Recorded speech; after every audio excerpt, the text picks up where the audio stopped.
Today I got a talk from my friend. Name not gonna be disclosed. Won't be in description. Won't be any of that. But he asked me a simple question. Could Mario and Luigi, if they wanted to, go in and knock anime completely off his feet, like flat out knock anime out? And I told him yes, he could. Now, obviously, I know what you're about to say. And is anime a genre, meaning that in most situations, they're not really gonna do much but get stacked millions and millions of different people on top of them? Yes, that is very true. There are far too many animes to draw from for this to be a fair fight. So my friend minimized down the specific animes that he was concerned, or I said, what the heck was that? Anyways, he considered the Big 12. Yeah, Big 12, which consists of 12 different anime characters from each specific show. Obviously, if you didn't know, it consists of the old generation Big Three, the mid generation, the Big Three, and of course, the new Big Three. Now, of course, all of this is just a post, and most of this is not even legitimately speaking, but my friend thought it'd be interesting, and so I decided to take him up on the matter. Anyways, basically the characters are Sailor Moon from obviously Sailor Moon, Goku from Dragon Ball, Yusuke from Yu Yu, Naruto from Naruto, Ichigo from Bleach, Luffy from One Piece, Gon from Hunter x Hunter, and Eren Yeager from Attack on Titan. Now, for this in particular video, I won't be using the third person on that list, Edward, so I'll actually only be giving 11. The only reason for this is I have seen Fullmetal Alchemist, but personally speaking, I don't want to keep stacking millions of different possibilities into this battle, so I'll leave Edward out. Now, the next three people are cool to use just because they're at a point where it's like, oh, okay, whatever, you know? It's like, I don't think they're going to make a big deal either way it goes.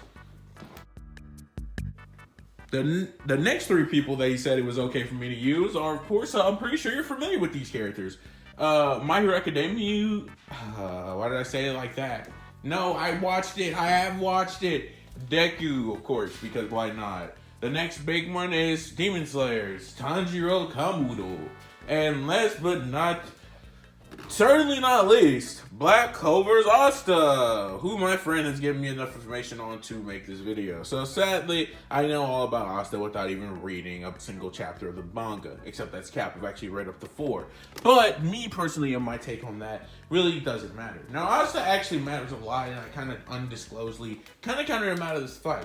But either way, though, it doesn't really matter when you get to what Mario and Luigi can honestly do to kind of put this fight into perspective. Now, clearly, if you're not an anime fan and you're just watching this to learn about anime, then I'll be sure to help you with that by explaining to you the ridiculous powers that are on this list. Sailor Moon is multiversal, meaning that she can probably destroy an entire multiverse with a single attack. Not capping, she's also kind of durable as well, because she's fought multiple monsters throughout her series that are very powerful, like Sailor Galaxia. Moving on, Goku is probably also multiversal, and I'm pretty sure more people know him than anyone on this list. Goku is multiversal because, well, he fought the Tournament of Power against multiple beings that are stronger. He unlocked Ultra Instinct and got the praise of angels and gods of destruction. So I think it's willing to say that Goku is clearly multiversal. Moving on, we have Yusuke Urameshi, who is by far probably one of the weaker people on this list, as his highest feat is destroying a planet, according to his teacher Genkai. So Yusuke is kind of a little weak, if I'm being quite honest with you.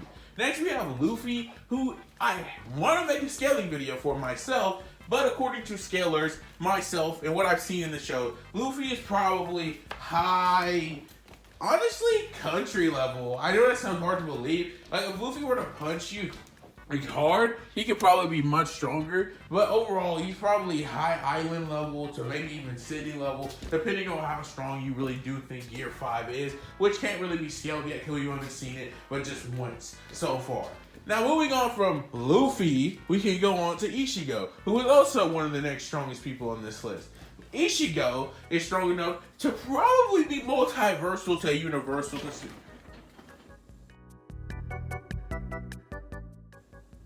Because Ichigo had the pleasure of fighting a man named Yawatch. And Yawatch could see every possible future. Also, he was the strongest opponent in the show. Unless you say Aizen was, because he kept getting stronger thanks to the Rogyoku. So yeah, I mean, if you want to be fair, maybe Ichigo's strongest opponent still would be Aizen. But either way, either one of these opponents are strong enough to push him to that level. Moving on from that, we now get into fodder. Eren Yeager is a tough opponent for my boy named Mario and Luigi. The problem why he's a problem is not necessarily because of the fact that Eren cannot turn them into Titans, but he is a fighting Titan, meaning that he can turn Eldians into Titans. Although Eren would not be in his own place of fighting, so I really don't know how effective this honestly would even be, matter, or honestly even really know.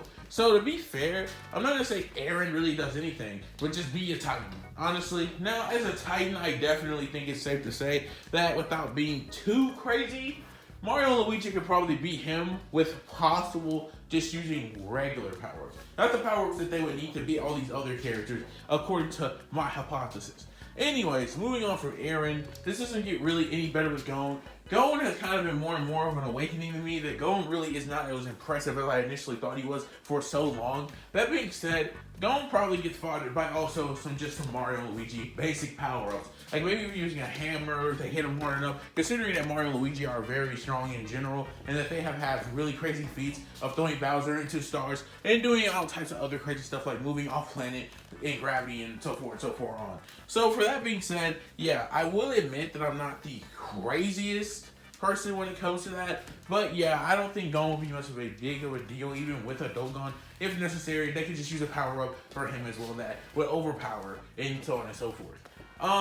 Also moving on, we have Tanjiro Kamado, who is absolutely no match for Mario Luigi in physical strength whatsoever. He gets fodder. Even if you wanted to say I was using Demon Tanjiro, his healing factor would be impressive, but it really wouldn't be good enough to get past the other power-ups that they could use to get a longer lasting fight with him to eventually get him into the sun, which they would both do as a team eventually. Plus, considering the fact that they're a crazy sun, and I'm not saying this battle takes place in Mario and Luigi or whatever, but I think it's safe to say that they would have some sort of power-ups or multiple power-ups that could eventually, without much difference, get him into a situation where it would not be pleasant for a demon. Also, moving on from Tanjiro, we now have the last person on the list, Asta. Asta is probably MFTL, according to my friend, which is that he's also extremely fast. He's reacted to a light beam while asleep. So, I mean, yeah, Asta's pretty impressive in terms of speed and strength, and he uses anti-magic. Of course, Mario and Luigi don't use magic, so he wouldn't really be that effective, if you get what I'm saying. So, honestly speaking, Asta would not be fodder. I'd say he's probably like Blood Planet level, Universal Galaxy level? I'm not too sure. Anyways, point is, Asta's pretty strong. But is he one of the strongest characters on this list? Probably not. Now that I've named all the characters that are available for use, we can get into the actual matchmaking of the fight. Mario and Luigi are much powerful than people think they are. They have multiple power-ups that give them all types of crazy things that they can do. For starters, Mario and Luigi have the crazy power-ups known as the Infinite Tanuki suit, or whatever you call that prevents them from taking any damage. They have infinite flight boosters, allowing them to fly for ultimate and long periods of time. They're strong enough to fight Bowser on occasion, who is strong enough to lift entire castles that's twice as his size. He's also strong enough to push giant boulders, giant rock, giant monsters, and all types of other stuff. Also, he can survive dips in lava. Not that this really impresses anything, because it's not like Mario and Luigi have the same durability as Bowser, but they are definitely durable, as they are able to also take dips in lava and then come back into life. But I don't know if that necessarily would mean anything, considering they did die in that process. Also, they're strong enough to kick things extremely hard and do all types of crazy stuff. They've taken down multiple villains who are probably much stronger when you look at how crazy they actually are in terms of their abilities and whatnot in the Mario and Luigi series, which is why I'm putting them together, obviously. And not only that, they also have invisibility stars, fire flowers, ice flowers, and many other power-ups they can use at their disposal at will, as they have a good amount of item slots between the two of them to practically use anything. The main debate where this goes, though, is the infinite Tanuki suits and how they can be alive for pretty much as long as they want. In these suits, though, it is questionable if Mario and Luigi would be capable of beating certain characters on the lines of Sailor Moon and Asta, as they both do use magic, even though their magics do come from different places. As Sailor Moon's comes from the moon, and Asta's comes from, obviously, his grimoire. I think it's a little hard to predict which one of them would be probably edgeful. Also, there's another thing, Ichigo would not be seen by Mario and Luigi, as he is a Soul Reaper. I'm not going to take that away from him. Meaning that there will always be that advantage. But even at the end of the day, even if all of this does come to pass, the only thing that we would get is literally just a tie. Because it's not like they can hurt Mario and Luigi, it's not like they can really hurt them at a certain point. But that's not true for Sailor Moon, and that's definitely not true for Asta either. Asta, despite his strength, he can still be hurt, considering that the invincibility suits have been shown to not only make them, they have a tail that they can swing in those invincibility suits that are strong enough to crush Goombas, hurt other things, and other beings as well. Plus, they have their stars that make them invincible. When they run into things, they can hurt them as well. So if they needed to, not only could they become invincible, but they could also become offensive at the same time. They also have Cappy, who they can obviously use to take over someone like Goku by going out to Goku, and then using Goku to be a primary battling for them, and then turn them against them. There are multiple other ways this could happen. Sailor Moon is not very smart in the sense that maybe even she could get hit by a Cappy and then got turned into a Stray, which would be very bad for people like Goku and others because she is extremely powerful, as I've already said. Asta could also become a Stray because just like that, he is not very smart and could easily be turned around. Plus, Luigi has this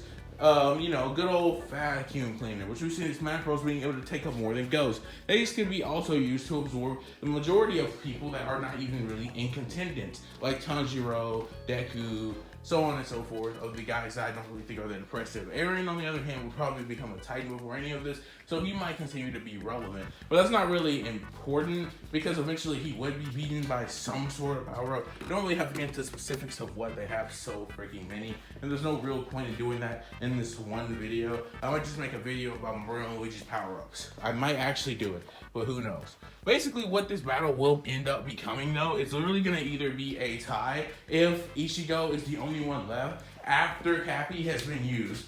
B, they actually still lose because they're not fast enough to use power-ups, which I doubt because they can react to light.